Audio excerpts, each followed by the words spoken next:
नमस्कार, यूपी तक में आपका स्वागत है। मैं हूं संतोष कुमार।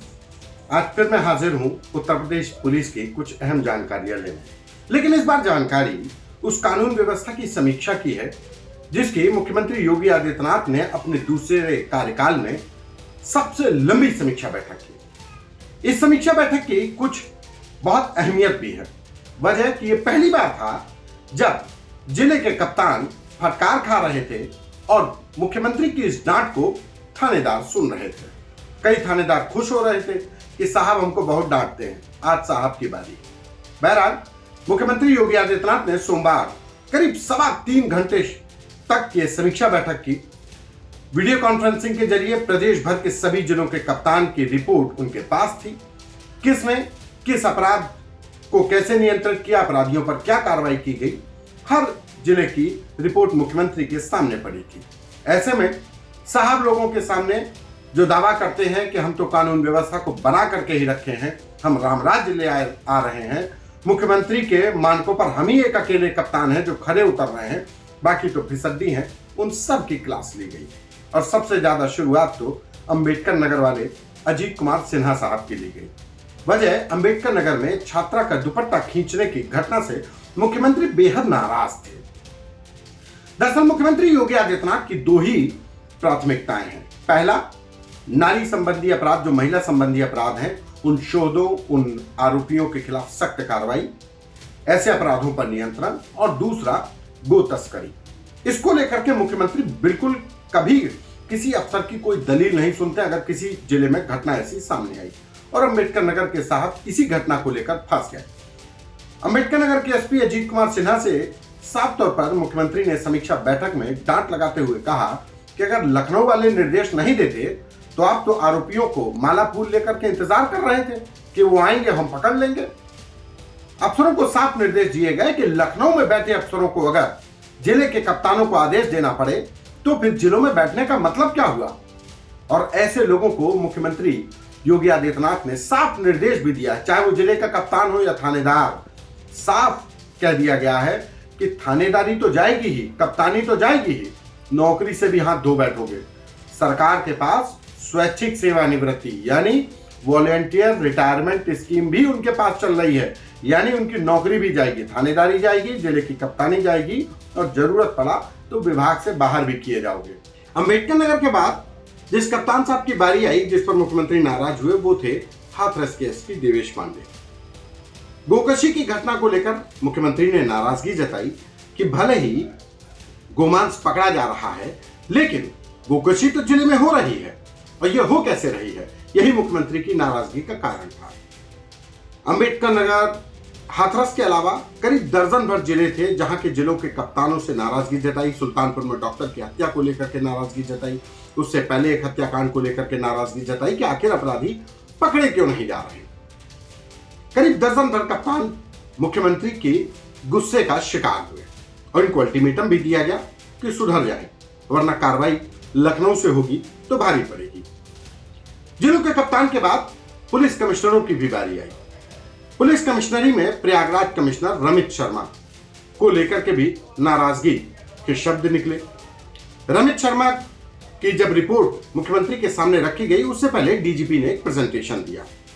इस प्रेजेंटेशन में कहा गया कि प्रयागराज कमिश्नरी चार्जशीट दाखिल करने में फिसड्डी है, यानी कि चार्जशीट दाखिल करने में प्रयागराज पुलिस लापरवाही बरत रही है। यह अलग बात है कि लूट, डकैती जैसी घटनाओं में पुलिस के द्वारा, जो प्रयागराज कमिश्नर और उनकी टीम के द्वारा जो कार्रवाई की गई, जिसमें अपराधियों की गिरफ्तारी, माल की बरामदगी थी, वो सबसे ज्यादा थी। इस पूरी समीक्षा बैठक के दौरान पुलिस अफसरों को कुछ बिंदुओं पर बड़ा कंफ्यूजन भी हुआ।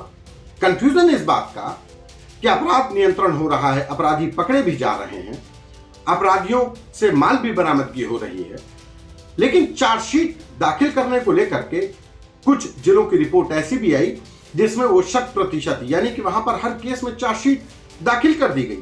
तो ये कैसे हो सकता है? ये अफसरों के गले नहीं उतरी ये कहानी।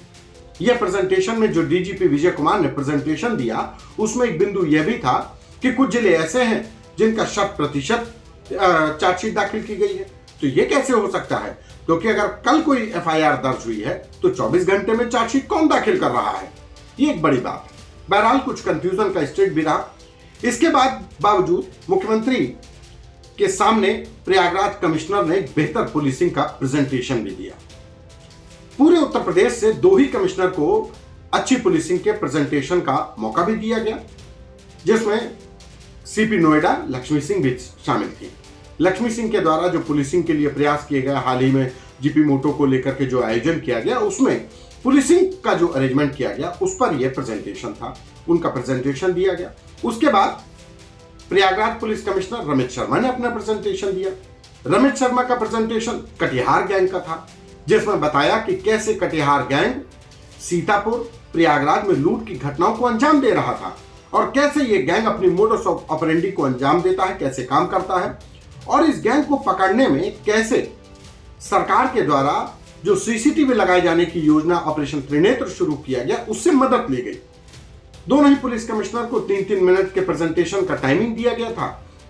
सीपी नोएडा लक्ष्मी सिंह ने अपने प्रेजेंटेशन का टाइमिंग ज्यादा ले लिया था, 15 से 20 मिनट हो गया, तो बीच में ही इंटरप्ट करना पड़ा अधिकारियों को, मुख्यमंत्री को, कि आपका प्रेजेंटेशन का टाइम ज्यादा हो गया है, छोटा प्रेजेंटेशन दिया करिए। उसके बाद बारी प्रयागराज कमिश्नर की आई तो उन्होंने भी प्रेजेंटेशन दिया। यानी कि उत्तर प्रदेश से जिन पुलिस कमिश्नरों की बेहतर पुलिसिंग का प्रेजेंटेशन मुख्यमंत्री के सामने किया गया, उसमें सीपी प्रयागराज और सीपी नोएडा थे। हमेशा की तरह लखनऊ पुलिस कमिश्नर शांत बैठे रहे, शून्य भाव में बैठे रहे, न काहू से दोस्ती न काहू से बैर वाली मुद्रा में बैठे रहे, सिर्फ वो मुख्यमंत्री की बातों को सुन रहे थे। यह अलग बात है कि राजधानी लखनऊ का एक सर्किल कैसरबाग सबसे फिसड्डी, यानी कि कार्रवाई करने में सबसे फिसड्डी शामिल हुआ। यह अपने आप में एक चौंकाने वाली बात है। वहीं दूसरी तरफ लखनऊ का कोई ऐसा सर्किल नहीं था जो बेस्ट 10 में परफॉर्म करने की लिस्ट में शामिल हो। यह लखनऊ की पुलिस कमिश्नरी पर सवाल खड़े करता है। मुख्यमंत्री की इस समीक्षा बैठक के दौरान अफसरों को निर्देश दिए गए कि आने वाले वक्त में जो शारदीय नवरात्र शुरू हो रहे हैं, वहां पर जो देवी माँ के मंदिर हैं, जो प्रतिष्ठित जो शक्तिपीठें हैं, वहां पर सुरक्षा के पुख्ता इंतजाम किए जाएं। सेफ सिटी घोषित करने के लिए जो इंतजाम किए जाने हैं वो किए जाए। यानी कि अपराध नियंत्रण में 0 टॉलरेंस अपनाया जाएगा। करीब 3.25 घंटे चली इस समीक्षा बैठक के बाद अफसरों के पसीने छूट रहे थे। कहा जा रहा है कि इस समीक्षा बैठक के आधार पर कई अफसरों की कुर्सी खतरे में है और कई अफसर जो डीजीपी मुख्यालय या दूसरी विंग में बैठकर अपनी कुर्सी बनाने का, यानी कि नई कुर्सी पाने की जुगत में लगे हैं, उनके लिए एक ये सुअवसर है कि मुख्यमंत्री की फटकार पड़ी है तो संभवतः एक आध जिला खाली होगा तो शायद उनकी प्लेस पर जाए। लेकिन ऐसे अफसरों के लिए यह भी जानना जरूरी है कि उनकी पिछली कार्रवाइयां और उनके कांड मुख्यमंत्री के सामने मौजूद हैं। यानी हर अधिकारी का चिट्ठा मुख्यमंत्री के सामने है। कोई अधिकारी इस मुगालते में रहे कि मुख्यमंत्री को उनके जिले के बारे में जानकारी नहीं है तो वो भ्रम में है, क्योंकि हर आदमी की कुंडली मुख्यमंत्री पास रखते हैं। बहरहाल दीजिए मुझे इजाजत। यूपी तक में आप उत्तर प्रदेश पुलिस की खबरों को देखने, समझने और इनसाइड स्टोरी को जानने के लिए बने रहिए हमारे साथ। नमस्कार।